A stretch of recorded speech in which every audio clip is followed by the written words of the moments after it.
Let me take you back to a cold winter evening over 2,000 years ago, to a moment in history that forever changed the world.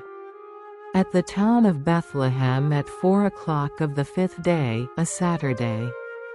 As it was at the time of the winter solstice, the sun was already sinking and the night was falling.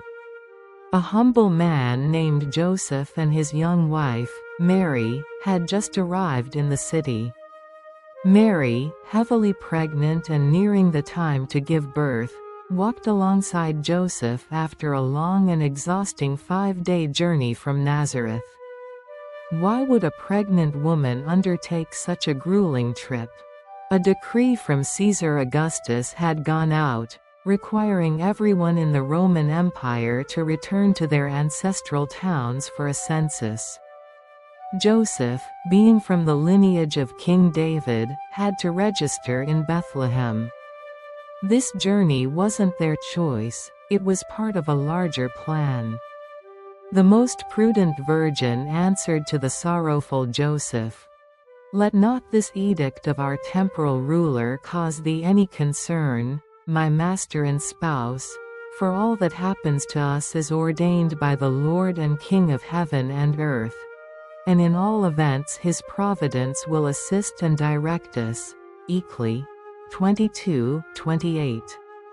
As they entered Bethlehem, the streets were bustling with people. The city was overcrowded, with families and travelers scrambling for places to stay. Joseph and Mary went door to door, knocking, searching for a warm room, a corner to rest. Yet time and time again, they were turned away. "We're full," some said. Others didn't even bother to open the door. Some just gave harsh looks, judging their modest clothes and humble appearance. It was 9 o'clock at night when the most faithful Joseph, full of bitter and heartrending sorrow, returned to his most prudent spouse and said, "My sweetest lady, my heart is broken with sorrow at the thought of not only not being able to shelter thee as thou deservest and as I desire, but in not being able to offer thee even any kind of protection from the weather, or a place of rest, a thing rarely or never denied to the most poor and despised in the world. No doubt heaven, in thus allowing the hearts of men to be so unmoved as to refuse us a night lodging, conceals some mystery. I now remember, lady, that outside the city walls there is a cave, which serves as a shelter for shepherds and their flocks. Let us seek it out.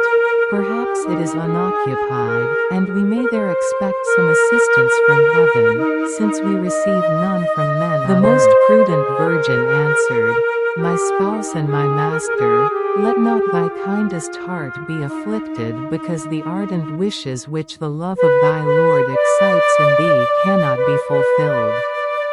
Since I bear him in my womb, let us, I beseech thee, give thanks for having disposed events in this way. The place of which thou speakest shall be most satisfactory to me. Let thy tears of sorrow be turned into tears of joy, and let us lovingly embrace poverty, which is the inestimable and precious treasure of my most holy Son. He came from heaven in order to seek it. Let us then afford him an occasion to practice it in the joy of our souls. Certainly I cannot be better delighted than to see thee procure it for me. Let us go gladly wherever the Lord shall guide us." The cave was dark, cold, and unwelcoming by worldly standards. But as Mary and Joseph entered, something extraordinary began to happen. The angels who had accompanied them on their journey filled the cave with divine light, turning it into a holy sanctuary. At that moment, the heavens watched in awe. Here, in the most humble of places, a stable surrounded by animals, hay, and the chill of the night, the Son of God was to be born. This was not a mistake or an accident. It was God's deliberate choice to show that his ways are not like ours. As Scripture reminds us, He has brought down the mighty from their thrones and exalted those of humble estate. Luke chapter 1 verse 52. Joseph prepared the space as best he could, arranging the straw to make a bed. Mary, carrying the peace of heaven in her heart, knew this was exactly where they were meant to be. She whispered to Joseph, "Let us thank God for this place. Though the world has rejected us, heaven has prepared this moment."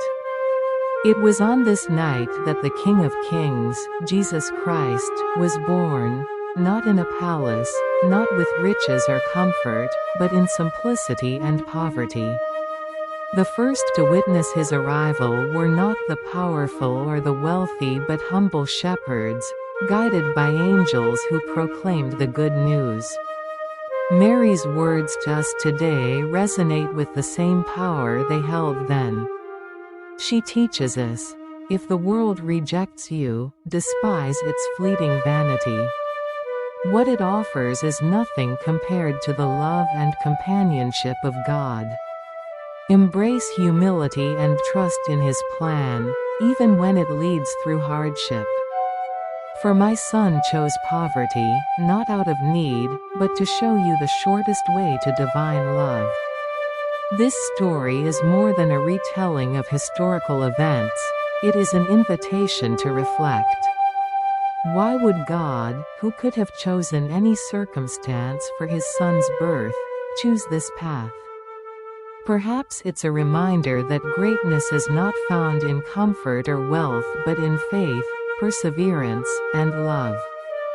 So, as you celebrate Christmas, remember that the child born that night in Bethlehem came to turn the values of the world upside down. He showed us that even in rejection, there is purpose, in hardship, there is grace, and in humility, there is the greatest glory. Let the story of Mary and Joseph inspire us to trust in God's hidden ways, just as they did on that cold winter night, at the precise hour when eternity stepped into time.